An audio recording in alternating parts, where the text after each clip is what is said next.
नमस्कार, आप देख रहे हैं HP 24/7। मैं हूं आपके साथ परी शर्मा और शुरुआत करते हैं कुल्लू से। पूर्व मुख्यमंत्री जयराम ठाकुर कुल्लू में प्रदेश की सुक्खू सरकार पर जमकर बरसे। उन्होंने कहा कि हिमाचल प्रदेश में जब से कांग्रेस सरकार बनी है तब से वह केंद्र की भाजपा सरकार और प्रदेश में भाजपा संगठन का विरोध कर रहे हैं, लेकिन उन्हें इस बात की जानकारी होनी चाहिए कि केंद्र सरकार के बजट के सहारे ही प्रदेश में कांग्रेस सरकार चल रही है।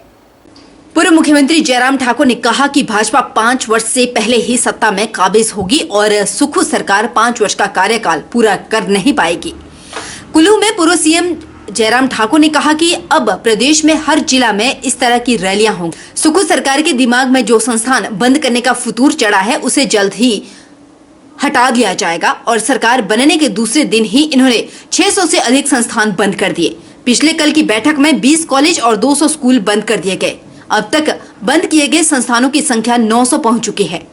सीएम अभी भी ढूंढ लो कि प्रदेश में अब आपके पास बंद करने के लिए क्या रह गया। जिस तरह से कांग्रेस की सत्ता में आते ही हालात बद से बदतर हो गए हैं, उससे स्पष्ट हो रहा है कि सरकार ज्यादा दिन नहीं चलने वाली। प्रदेश की पहली ऐसी सरकार है जो बदले की भावना से कार्य कर रही है। आज तक भी सरकारें बनी हैं और बदलती रही, लेकिन इस तरह की बदले की भावना से कार्य किसी ने भी नहीं किया। कांग्रेस सरकार सत्ता में तो आ गई, लेकिन अब जनता ठगी सी महसूस कर रही है। संस्थान बंद करने की जो परंपरा शुरू की है उसके खिलाफ जन आक्रोश की रैली का आयोजन पूरे प्रदेश में होगा और इसकी शुरुआत कुल्लू से कर दी गई।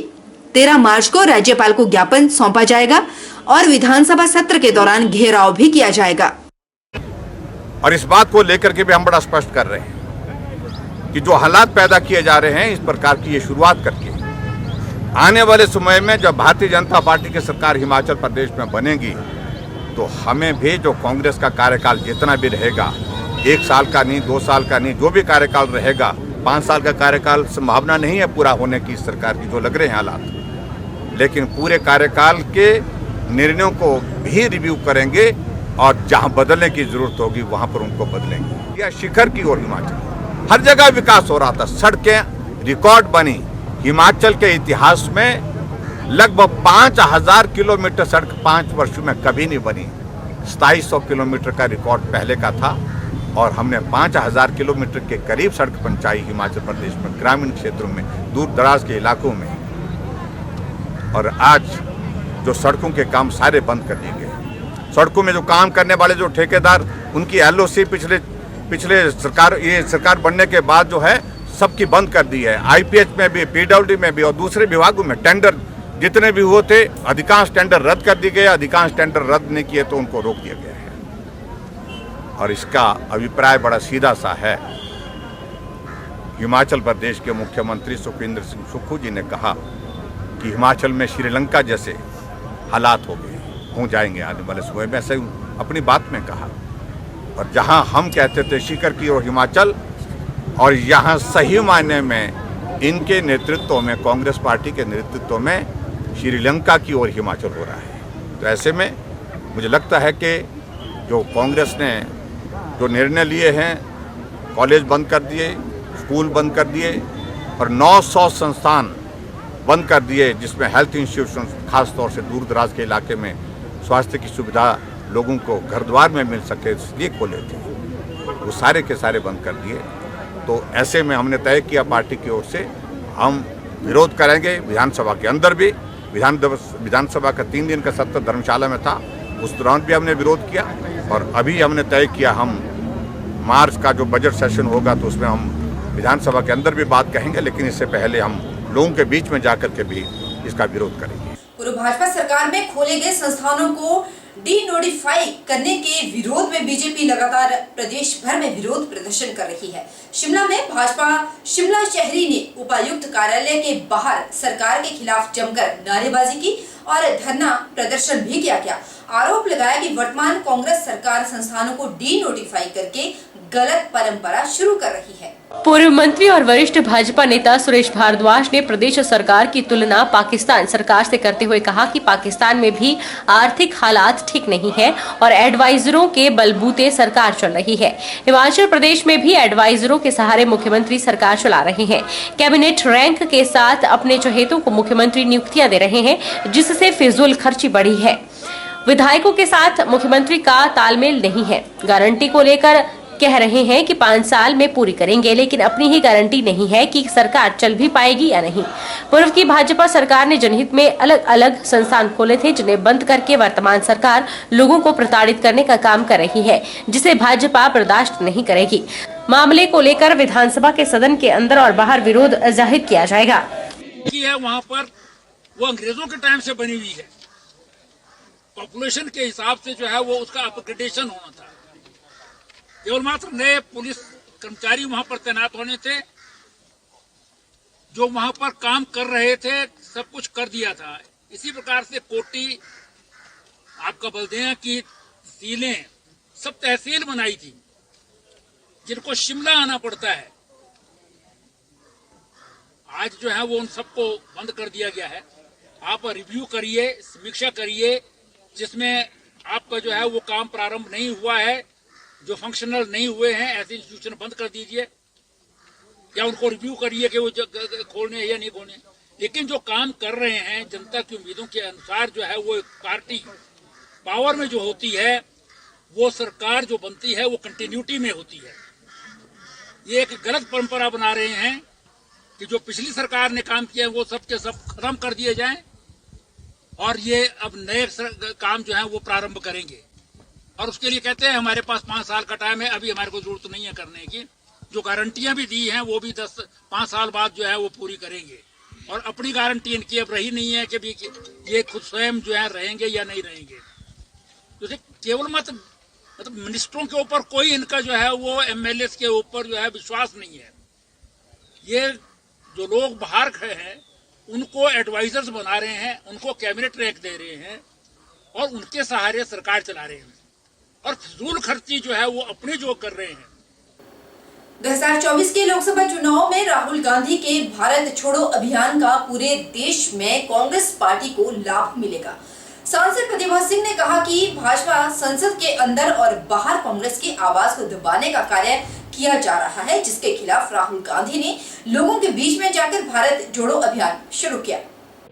कांग्रेस प्रदेश अध्यक्ष प्रतिभा सिंह की अध्यक्षता में राजीव भवन शिमला में सभी जिला पदाधिकारियों के साथ हाथ से हाथ जोड़ो अभियान को लेकर समीक्षा बैठक हुई, जिसमें हिमाचल प्रदेश में हाथ से हाथ जोड़ो अभियान को किस तरह से और अधिक तेज करना है, इसको लेकर रणनीति तैयार की गई।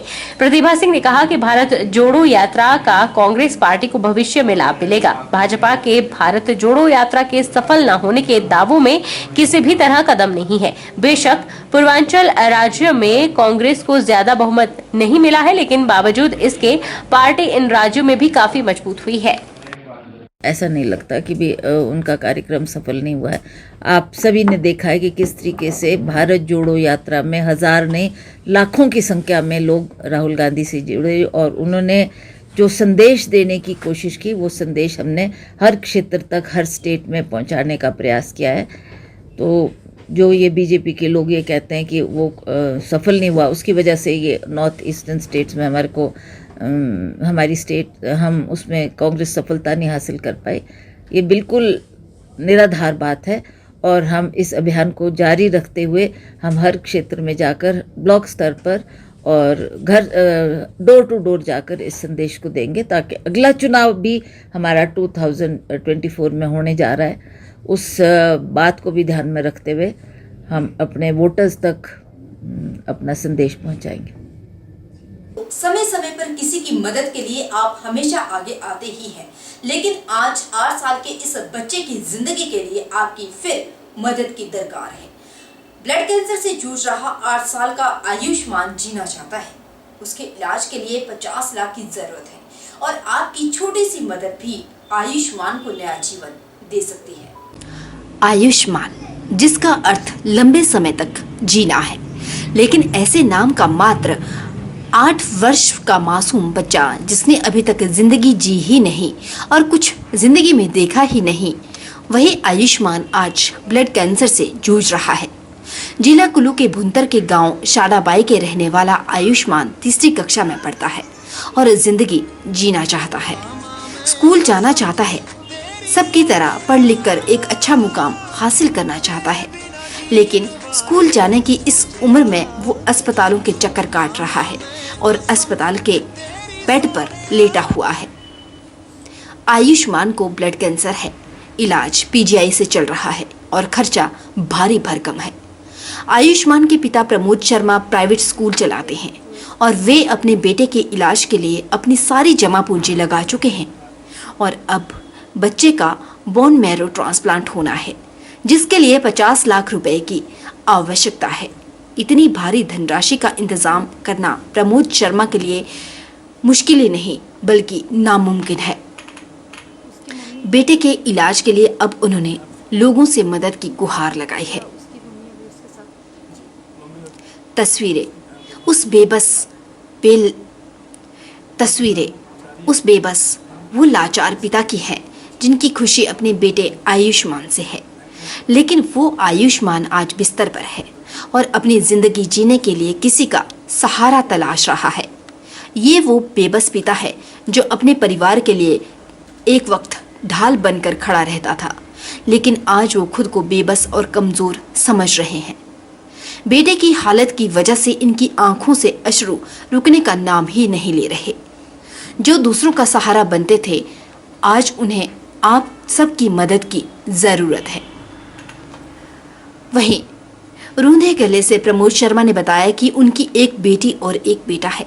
बेटी कॉलेज में पढ़ती है, बेटा आयुष्मान 8 साल का है और वो तीसरी कक्षा में पढ़ता है।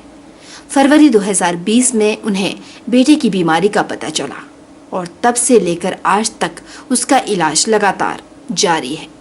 ब्लड कैंसर से जूझ रहे आयुष्मान का अब बोन मैरो ट्रांसप्लांट होना है, जिसके लिए पहले कीमोथेरेपी होनी है, फिर ब्रेन साइटो इंजेक्शन लगेंगे जो टर्की से इंपोर्ट करवाए जाएंगे। आयुष्मान के पिता के मुताबिक आयुष्मान को बचाना है अब लोगों के हाथों में ही है। लोगों की मदद करके उसे बचाया जा सकता है, यानी आप सब इनकी मदद कर सकते हैं। उन्होंने सभी से आर्थिक मदद देने की गुहार लगाई। मैं एक छोटा सा स्कूल चला है विलेज शाडाबाई में, और मेरे बेटे को 2 साल से ब्लड कैंसर की शिकायत है। पिछले 2020 में फरवरी 2020 में मैंने फर्स्ट टाइम हमें पता लगा कि इसको ब्लड कैंसर है। तब से आज तक कंटिन्यू ट्रीटमेंट चला हुआ है। आज लगभग इतना इलाज करने के बाद आज मैं इलाज करने की कंडीशन में नहीं हूँ। मतलब मैं जनता से अनुरोध करता हूँ कि मेरी सहायता की जाए, जिससे जितना हो सके मुझे डोनेट करें। और अभी जो बेटे का ट्रीटमेंट चल रहा है वो बोन मैरो ट्रांसप्लांट का है, जिसमें फर्स्ट चार्ट जो है कीमोथेरेपी का होगा और सेकंड चार्ट ब्रेन साइटो इंजेक्शन जिनको टर्की से इंपोर्ट किया जाएगा। उसके बाद बोन मैरो ट्रांसप्लांट होगा। मेरे बेटे की उम्र 8 साल है, नाम उसका आयुष्मान शर्मा। डॉक्टर साहब ने जो खर्चा बताया है 50 लाख रुपये, उसमें से अभी हमने क्राउड फंडिंग से लगभग 15 लाख रुपये इकट्ठा कर लिया है, जिसके हमने जो ब्रेन साइटो इंजेक्शन है उसको मंगा लिया है। अब आने वाला जो 2 चार्ट है बोन मैरो ट्रांसप्लांट का और ब्रेन साइटो का, इसके लिए लगभग मुझे 35 लाख रुपए की हो जरूरत है। यही निवेदन है कि इस मुसीबत की घड़ी में मेरा साथ दें और मेरे इस काम को पूर्ण करें। अब लोगों के हाथ में ही है, जितना भी ट्रीटमेंट है और बच्चे को बीमारी से मुक्त करना है, ये लोगों के हाथ में है। मेरे हाथ में जितना था वो मैं पूरा कर चुका हूँ। अब मेरे पास कोई ऐसी चीज़ भी नहीं है जिसको मैं बेच के अपने बच्चे का इलाज कर सकूँ। एक बेटी है और एक बेटा है। बेटी मेरी बड़ी है, 21 साल की है, और बेटा 8 साल का है।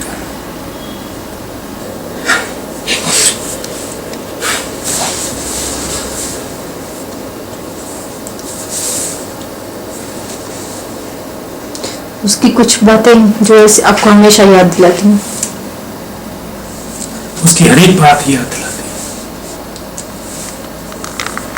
जैसे खाना खाते हुए मेरा इंतजार करना, सबके इकट्ठे बैठ के खाना।